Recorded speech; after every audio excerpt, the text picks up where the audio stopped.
I open up my YouTube and I see recommendations for all these videos on on weightlifting, bodybuilding, stuff like that. And of course, they're all different, right? Should I do one set? Should I do 3 sets? Should I do 4 sets? How many exercises should I do? And I think, and not only that, it's also like, should I go to failure? Should I save 3 reps in the tank, 1 rep in the tank? Should I go beyond failure? Should I train, 6 days a week? Should I train, one day a week? There's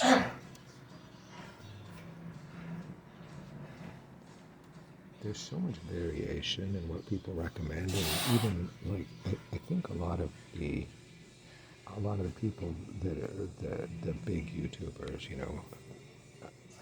guys that are getting tens of thousands, hundreds of thousands of hits on their videos, they also run out of things to say.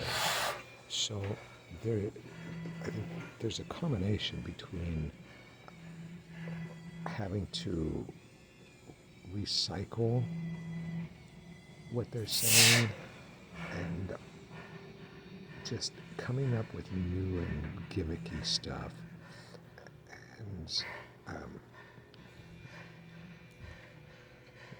so, like, I can look at somebody and like they'll come out with, here's the ideal bicep workout.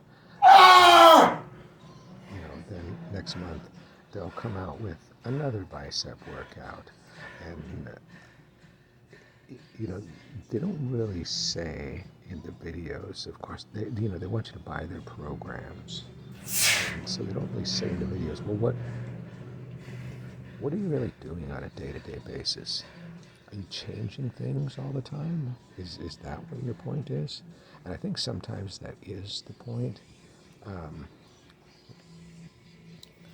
That they're saying, you should change it up a lot.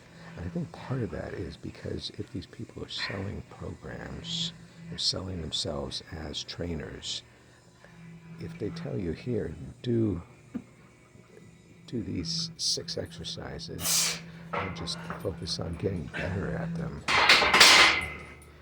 then the question for the trainee is, okay, well then, what do I need you for? And in some ways, they need to keep themselves relevant by coming up with new things, coming up with new gimmicks. I'll use an example of Athlete X, who I enjoy some of his videos, and I've benefited from some of his videos, but other stuff. He does come up with a lot of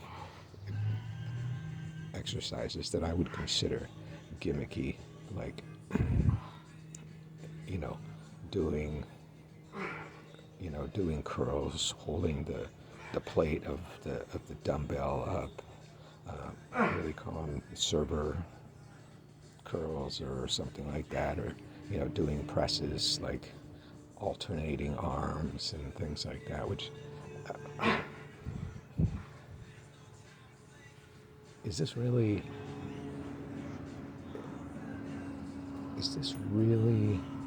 geared towards the goals of most of the people that they're training, or the people in their audience? Are you going to tell a 16-year-old boy who says, hey, you know what, how do I build as much muscle as I possibly can, given whatever my physical genetic potential is? Are you going to say, yeah, the way to do that is, sure, let's say for building your chest, yeah, sure, bench press is a great old tried and true exercise, but you should alternate that with one arm dumbbell presses and cable crossovers and stuff like that. And how much time and energy should you put into those things? Well, they don't really address that, do they? Or giving me the ideal bicep workout that is 9 sets or 12 sets or 100 more. And say, really? Is that going to get me towards that goal? And when I was a teenager, the first programs that I followed was the ones out of Arnold Schwarzenegger's Encyclopedia of Modern Bodybuilding, and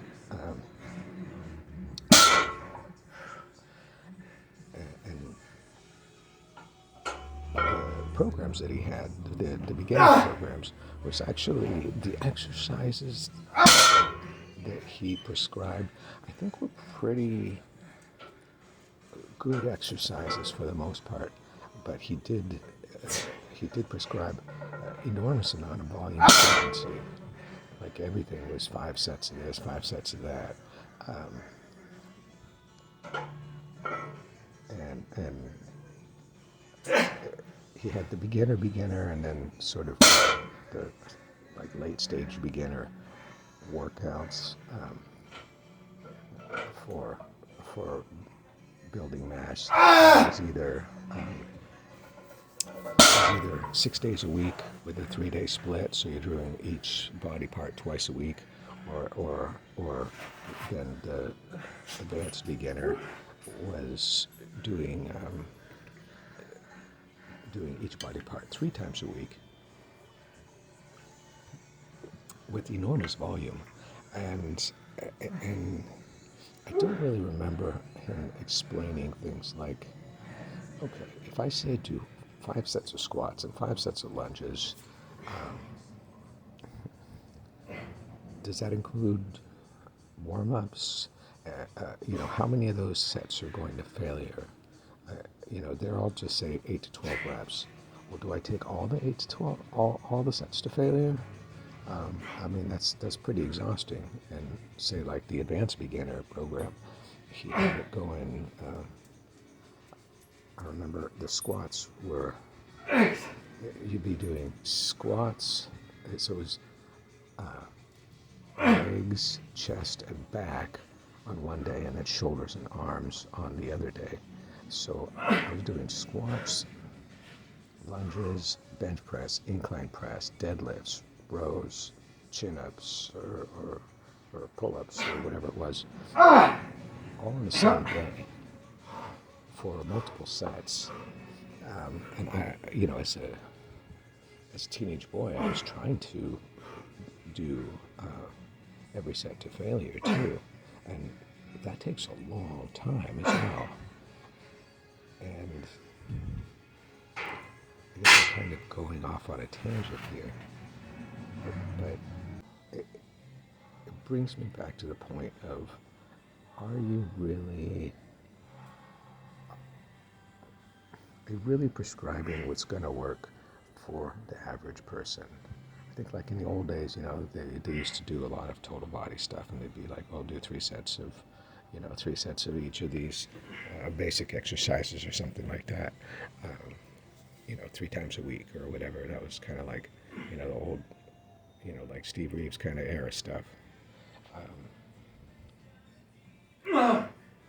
So I think the question is really what works.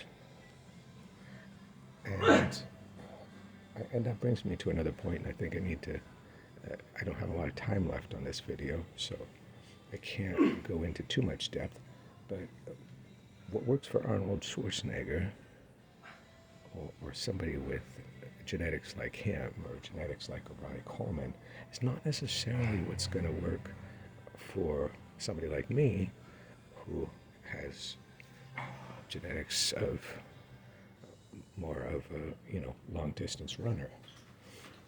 So